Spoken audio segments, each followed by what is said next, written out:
Good morning. Thank you so much for joining me for Wealth Building Women 10 Tips to Help You Win at Wealth. I am Dana Branham, and I am a financial wellness coach. And I became a financial wellness coach after 20 years in the financial services industry, 12 of those or a little bit more as a financial advisor, owning my own business for about half of those. And then also, I am now the author of Money Mayday, 7 Steps to Cleaning Up Your Money Mess. And I am excited to be here with you all this morning, bringing you those 10 tips.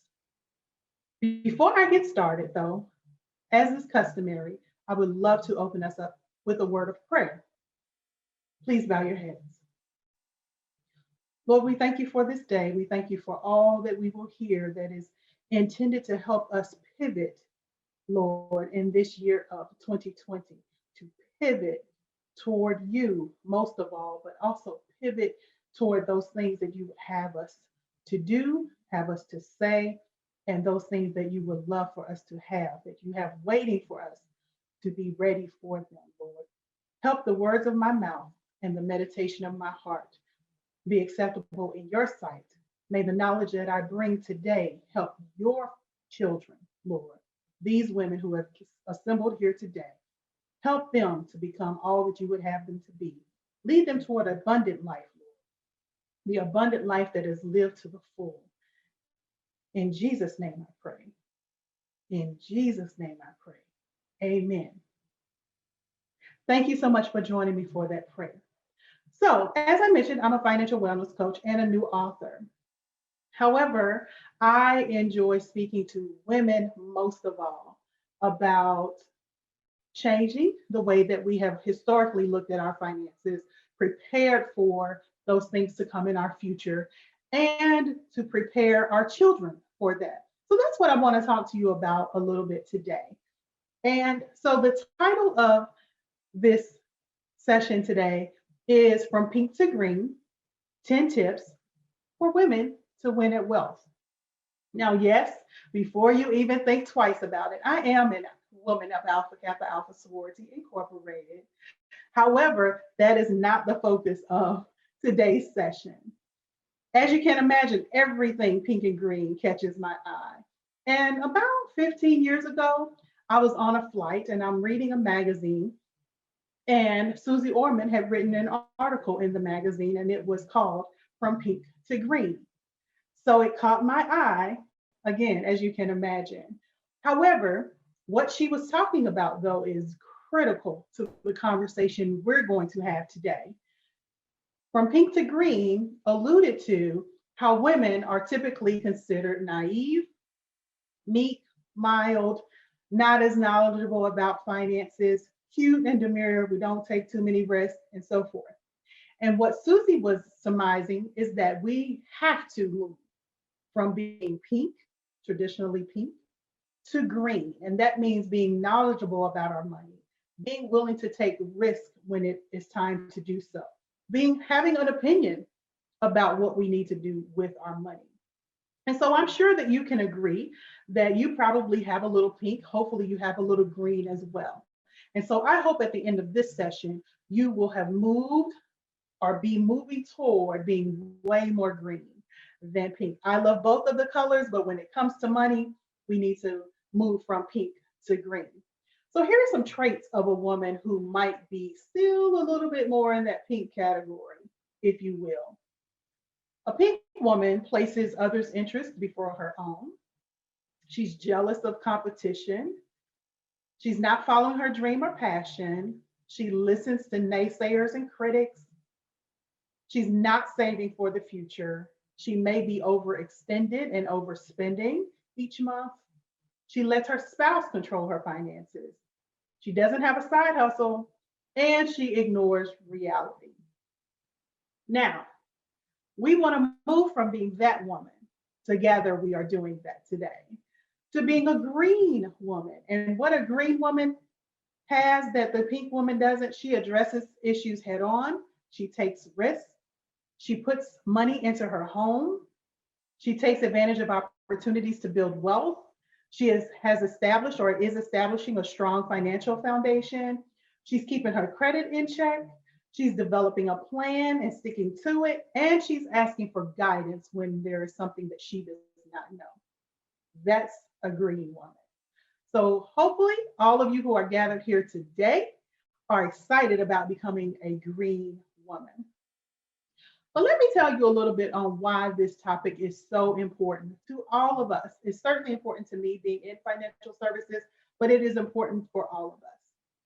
Studies reveal that women consistently feel less confident than men in understanding financial products, in their ability to make financial decisions, and their perception of their current economic standing.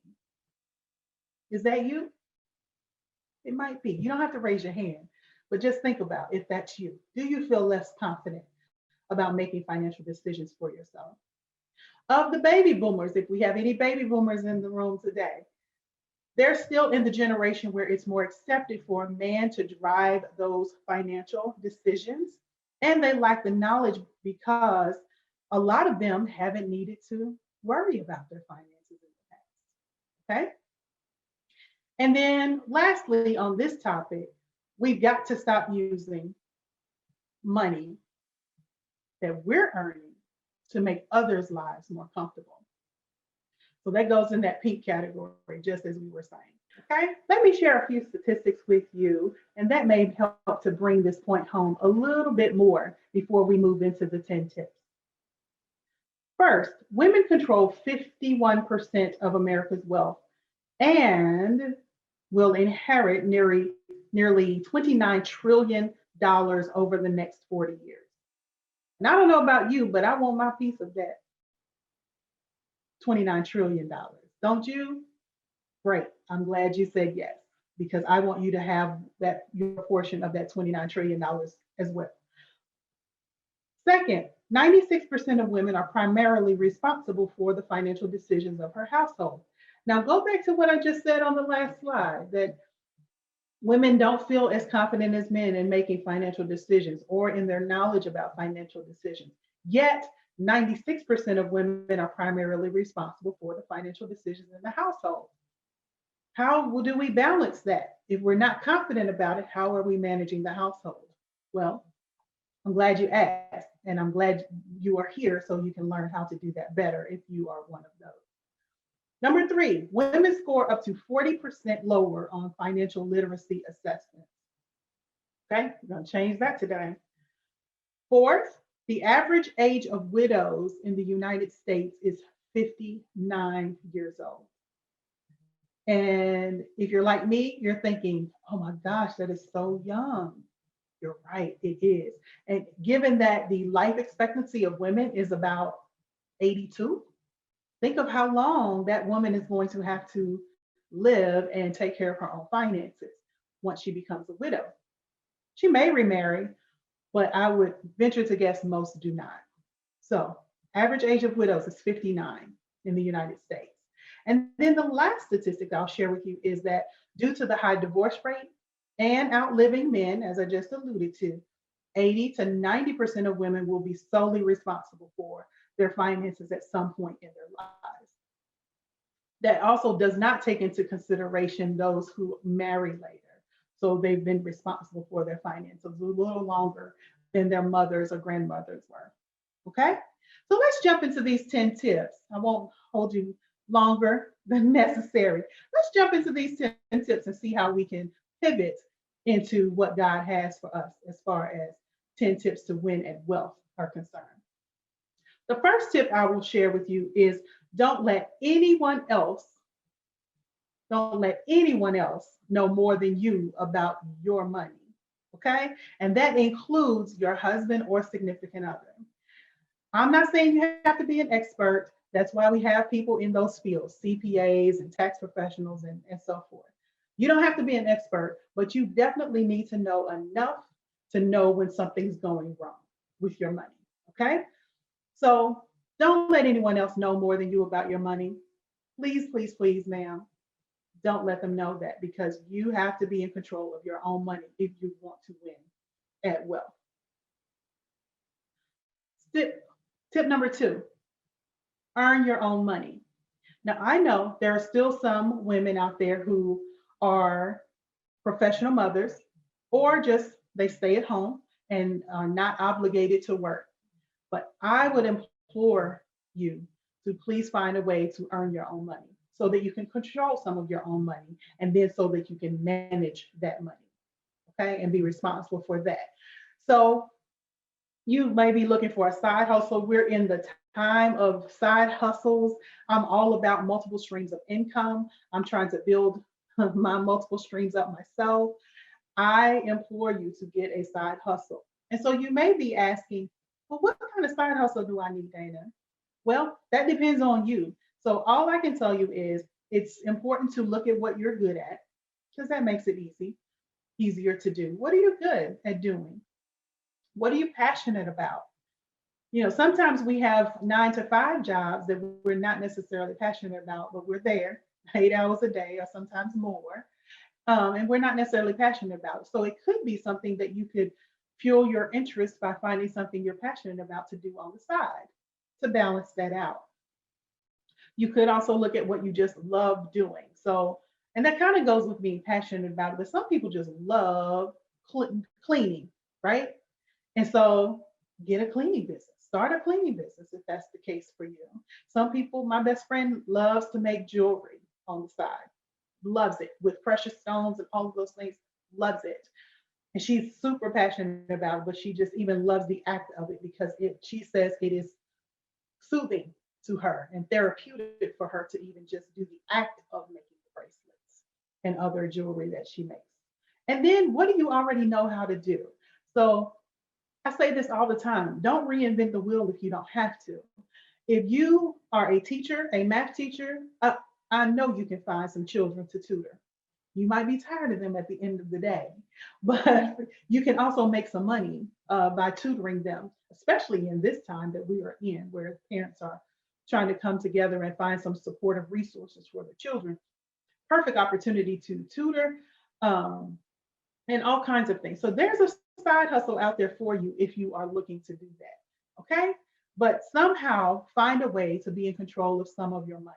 And that's not only just to be away from your significant other and so forth, but just so that you can learn how to manage that money.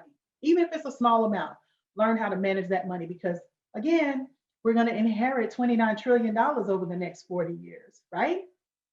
I just said 29 trillion. So you can, the Bible says, little can become much. That little that you know how to manage will help you when you get your portion of that 29 trillion. Okay? Thank you. Tip number 3, you have to know where you are right now. Chapter 1 or step 1 in my book, Money Mayday, is entitled Get Real. And it tells the reader you have to get real about your finances. And the questions that you have to answer to get real, I'm going to share with you today, some of them. Okay? You have to get real. You have to know where you are so you know where you're going. You have to also know where you are so you don't repeat the things that got you where you are. All right? So here are some questions I want you to ask yourself today. What do you own? What do you own? This can be entitled assets, okay? But what all do you own in your life? And then what do you owe? So like if you've heard the term liabilities before, what do you owe to other people? Number 3, I'm always amazed when I answer this question and people do not have the answer. But how much do you make? How much money do you actually bring into your home on a weekly, bi-weekly, monthly basis? How much is that? Number 4, why number 3 was so important is because then we have to figure out how much do you spend on a monthly basis on, and you can break that down into fixed expenses or variable expenses.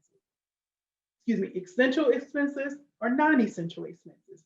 However you want to look at that, but how much are you spending on a monthly basis? And I pray that that is less than how much you're bringing in on number 3. Number 5, your credit score. You have to know your credit score. I know some of us, and I have been a follower of Dave Ramsey for years, and he talks about, oh, credit this and credit that. You don't need a score and all those things. Yeah, it's kind of difficult to get ahead in this world and not have a credit score. So I would say you need to know your credit score so then you can know what you need to improve your credit score. Number 6, what are the interest rates that you are paying? So that's on credit cards, any other revolving loans, on your car payment, on your mortgage, because you want to know what interest rate you're paying. So then you know if they have gone lower and there's an opportunity to refinance, then it's the time to do that. Not always, but there are opportunities to refinance some of the debt that you have at certain points. You also want to know the interest rate that you are earning. So how much interest are you earning in your 401k, in your 403b, in your savings or checking account, and all of those things? You need to know how much interest you're earning. There's something called the rule of 72 that says if you divide 72 by the rate of interest that you're earning, that's how long it will take in theory to double your money. So there's a vast difference between earning 12% and 2%. You'll double your money 6 times faster if you're earning 12%. Okay, so you need to know how much interest are you paying, as well as how much interest are you earning on your money. And then the last number you would need to know is how much do you need to retire. So that ties closely in for sure on how much you're making right now and how much you're spending right now. But then it also has to do with the liabilities that you have, that what you owe, and then also the assets that you have. So that's an assessment you'll want to do. If you pull all of that information together, really that boils down to telling you what your net worth is. Okay, because you have assets, you have liabilities. The difference between those two numbers is your net worth. I would challenge you, it's almost the end of the year, to assess your finances for this year. I know it's odd with COVID, but assess your finances for this year. Find the answers to all of those questions for this year so that then next year and any year after that, you have a starting point. So then you can see what your progress is. Okay, does that make sense? I hope so. Tip number 4 are 3 numbers that you need to know, key milestones as far as age is concerned when it comes to your money. The first is age 50. At age 50, we all Americans, can make catch-up contributions in our retirement accounts, whether it is a 401k or any other similar product through your employer, or if you have traditional IRAs or Roth IRAs outside of that through a financial brokerage firm. You can make catch-up contributions. So if you have been slacking, 10 years ago, or you cut your contributions off for a little while, or you withdrew money to buy a home or to pay for education or anything else, then that is your opportunity to catch up with some contributions. And it can be large. In traditional and Roth IRAs, it's only an extra $1,000 a year. However, that can add up. If you work the next 20 years, that can add up over that time frame. But if it's in a 401k or other employer-sponsored plan, it can be way more than that. So check into that. If you're looking to save some more money, obviously, if it's in a 401k and so forth, it's tax deductible now, so that can save you on taxes potentially. So that's worth looking at. If you're over 50, you can make catch-up contributions. Okay. The next number is 59.5, which is super duper important to all of us, because at 59.5, you can make withdrawals from your 401k, other employer sponsored plan, other IRAs without penalty. That's important, because before that, if you take money out, you not only pay taxes on it, but you also pay a penalty. And then the last number I will share with you, as far as age milestones is concerned, is 72. This is one that recently changed. At 72 now, it used to be 70.5, but now for all of us born after July 1st of 1949, we don't have to take required minimum distributions from our IRA and or other retirement accounts until age 72. That's a good thing on our end if you don't need the money. However, the IRS is still going to get their tax money, and that's what the R&Ds are all about. Okay, but that recently changed, so I thought it was super important to share with you so that you would keep that in mind. Because if we're trying to win at wealth, we need to know, can we add money? When can we take money out? And then what do we need to do after that? We don't want to be penalized for not taking it because, again, it's a required minimum distribution. So you don't want to be penalized for not taking it. Okay. Tip number 5, I cannot say this enough, is your health is your wealth. Okay. Period. Point blank, period. It is. So the better you take care of yourself now, the less your health is going to impact your monies later. I saw a quote or meme a few weeks ago that said, what you don't spend on wellness now, you will spend on illness later. And it sounds cliche. It sounds like, when you're on the airplane and they talk about, covering your own face before you cover someone else's. Yes, it sounds that cliche at this point. But when I tell you it is the truth, healthcare is already going to cost a lot. So the better you can take care of yourself, the more exercise you can do, the better that you can eat. The most important thing in that would be to protect your assets. And that's the whole point of stating that today. Tip number 5.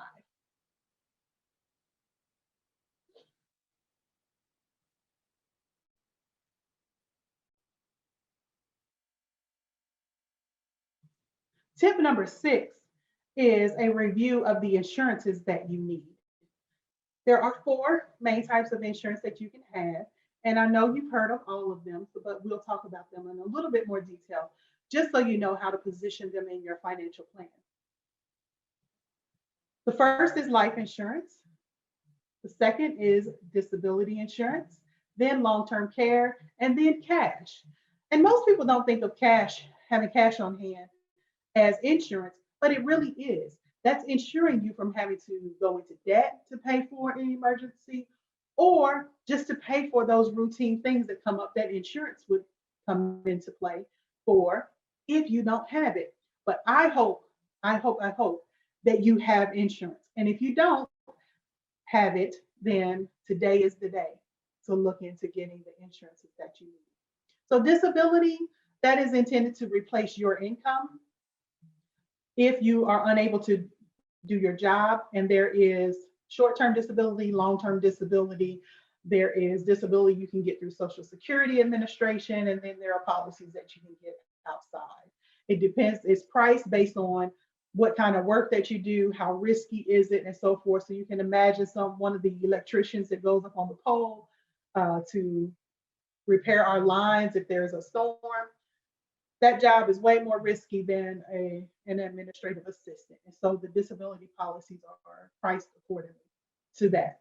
Long-term care is needed if you are unable to complete the activities of daily living. And that gets super complicated sometimes, but like long-term care is intended to pay for it should you need skilled care, whether it's in a nursing home or at your home or a nursing home stay and so forth. So it's definitely worth looking into. It can be expensive. However, it's worth looking into. 69% of adults are going to need long-term care. And the average stay for those 69% adults is 3 years. And when I tell you long-term care facilities can cost you $50,000 to $75,000 a year, easy. Easy. Okay. So look into long-term care and as early as you can. Maybe not before 40, even though things can happen. Things can happen. You can have a stroke. You could have some debilitating disease, and some other unfortunate things can happen to you that you might need long-term care before end of life. But between 40 and 60 is probably the sweet spot of getting long-term care. Okay. For the balance of the time on this tip, I want to talk about life insurance. And I want to talk about it because I have seen way too many people undervalue themselves when it comes to life insurance, especially women. It goes to being pink, right? And we're trying to move to being green. So here's my tip on life insurance. Insure yourself, okay? I know you want to take care of your family. So insure yourself to take care of your children and any other obligations that you feel you would like to take care of when you're not here, whether those are donations to your church, whether it's donations to your college, gifts that you would like to give to other people other than your children, and so forth. Insure yourself for that, okay? And then insure your spouse, significant other, to take care of you if something should happen to them. It might sound crass to some people because you may have to pay for that policy yourself. But one of the things that women don't do is take care of themselves. We've already talked about that, from going pink to green. That's a way that you can take care of yourself. I'm not saying get a policy that's $5 million and all of that. I'm just saying ensure that income will be lost if that person is no longer here and no longer contributing to your household. At least insure yourself for that.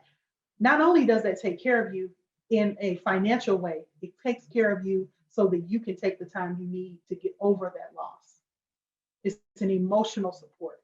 It can be everything if something tragic happens, okay? I know it gets morbid. People don't want to talk about it, but it's key. It is key to winning at wealth so that you take care of yourself, okay? So insure yourself for sure to take care of your stuff. Insure your spouse or significant other to take care of you, okay? Even if that you have to pay for it. It's important, all right? Tip number 7, know your worth. Please, ma'am, know your worth. I haven't always done that. I haven't always done what I'm about to tell you to do. So I had to learn this one the hard way, okay? But know your worth. And then the second part of that is know your worth and negotiate accordingly, okay? Whether it's a new job, and if it's the salary, or it's the benefits, or it's the time off, or your time, if you're a contractor, if it's the price you charge per hour, negotiate based on your worth, not what everybody else is making, not what you think somebody down the street thinks you should make, not what all the stats always show. No, because you might know more. You might be bringing more to the table than what all of that shows. Okay. So know your worth, do all of your research that you need to do, but know your worth and negotiate from there. Okay. I haven't always done that. And I learned the lesson the hard way by leaving $20,000 a year on the table. So that's why I'm telling you to do it. Do that. I can't afford that anymore. So I just had to negotiate salary a few weeks ago. And I was like, nope, I can't take less than this. And hopefully that's in line with what you can do. Okay. So know your worth, know what you're bringing to the table. And that's not only in the workplace, if I can say that. That's not only in the workplace. Know what you're worth. This kind of goes back to that insurance discussion. Know what you're worth, even to your family, even to your community. And that may help you in that discussion as well. Okay. Tip number 8, please, ma'am, know that retirement has changed a lot since your mother retired, since your grandmother was working, your aunts and uncles, all of them. Retirement has changed from that. People used to have pensions. People used to have, and we still have employer-sponsored plans, but some companies don't match anymore. Some people only offer the taxable contributions now. Some people used to have deferred comp. They don't have that anymore. So it used to be a three-legged stool. And you can imagine a three-legged stool is pretty stable. And now it's kind of more like a two-legged stool. So there used to be a pension. Pensions have mainly gone away. So we still have the employer-sponsored plans. And then we always have had an ability to save on our own. So those are the two legs that are still standing. Okay. So it makes it a little unstable until we get a handle on those two legs. Okay. So it is more important, more than ever before, for you to save on your own. So I would impress upon you as much as I can today to please make saving for retirement a priority. Make it a priority. Start early. Best advice I could have received from a former coworker and friend is to start my 401k immediately when I got my first job. If you could start before that when you're working part-time, that would be great. But at least when you get your first job, pay attention and participate in the 401k, especially if there's a match. But even if there's not, participate in it. That's because you won't miss that money. You won't miss it if you never have it. Okay. And typically at that age, you've already been used to being a little broke and eating pizza every day. So do it then. And for those of us who are trying to catch up and make some other moves and get ready for retirement, and it's, we're halfway there or three-quarters of the way there, participate in your 401k as much as you can. Have a Roth outside, have a traditional IRA, roll your old plans into one so you can see them in an easy fashion. So again, we're trying to win at wealth. So we want to take control of all of that and manage all of that in the right way. Okay. Please, it's the three-legged stool is unstable. Okay. So we've got to make it on these other two. So be sure you're participating and paying attention to those, but make it a priority as much as you can. Tip number 9, speaking of making a priority, most people do not know this, and it is huge. Social Security. I know there's some talk out there that Social Security might not be around. It'll be around. They just got to make some changes to when people can take things and then some of the special programs that have been going on. But something will be there for us. The key is if you can delay taking your Social Security, so the earliest you can take it is 62 for most of us who are working. Some widows can take it at 60. But at 62, and the latest, remember I just said the RMD age changed, but Social Security's age hasn't changed. So the latest you can take it is 70. If you leave your Social Security there with the Social Security Administration, those extra 8 years, you will earn 8% more per year on your monthly check. And if you know multiplication tables, 8 times 8 is 64. Your check will be 64% more at age 70 than it would have been at 62. And most people don't know that. Even if you go halfway there and you don't take it until 66, you've earned an extra 32% on your money. That's huge, right? That's huge. And did you know it? I don't think you did, because I didn't know that for the longest time. Because again, I have 2 degrees in finance. I have a BBA from Howard University, and I have an MBA from the University of Kentucky. Neither of those focused on personal finance. So there is no way possible I knew that. And so if I didn't know it and I have 2 degrees in finance, I know you don't. For the most part, you don't. Okay. So please, that's important. And please share that with other people that you know who may be looking to retire and they want to know, should I take my Social Security? Should I draw from my 401k first? Leave that Social Security there. Unless you have this awesome 401k and you've been invested in things that are making more than 8%, but I can tell you 8% it can be done, but it's hard to come by consistently.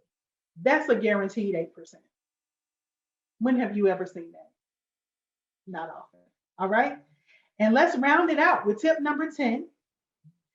And tip number 10, all of you mothers and aunties and big cousins and play cousins out there, please do this for me.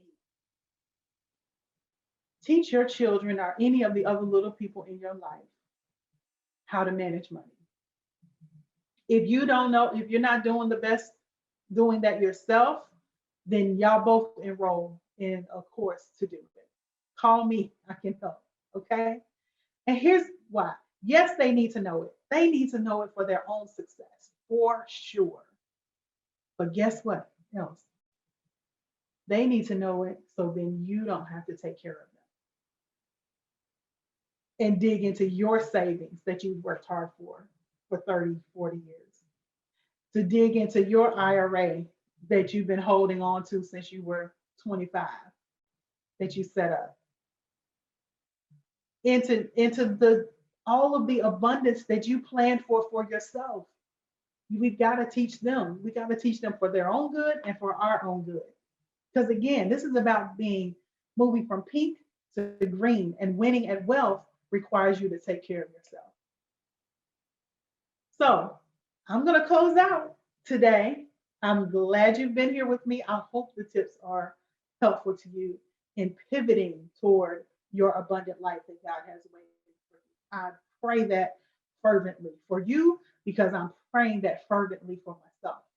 And I want us all to be living that life. So, in summary, to move from pink to green, you have to take care of yourself, of your business, definitely of your money. And that's what I talk about all the time. But all of that culminates in taking care of your own life. And I know for sure that you will be changed after this conference. And I pray that this session is a part of that change that you are making for the better. Thank you so much for being here with me today. I will take any questions at this time. As those questions are coming in, I want to share with you, I do have signed copies of my book that are available. You can order at mymoneymayday.com. Again, that's mymoneymayday.com. The signed copies are just $20. That includes the shipping. I will sign them and send them right out to you. And then also, I would love for you to join me on Wednesday morning. I have been doing Wealth Building Wednesday tips for the past 8 years. I'm sorry, it's 2020. 8 years. And I just share different information similar to what I share with you today. And I would love for you to join me. Those are on Facebook Live and then posted to Instagram. So if you can find me on either of those, it's simply just my name, Dana S. Branham on Facebook. And on Instagram, I'm at one Dana Chanel. But please join me. Would love for you to be there. They're public posts. You can share them with friends and family and so forth. So now I'll go back to taking questions.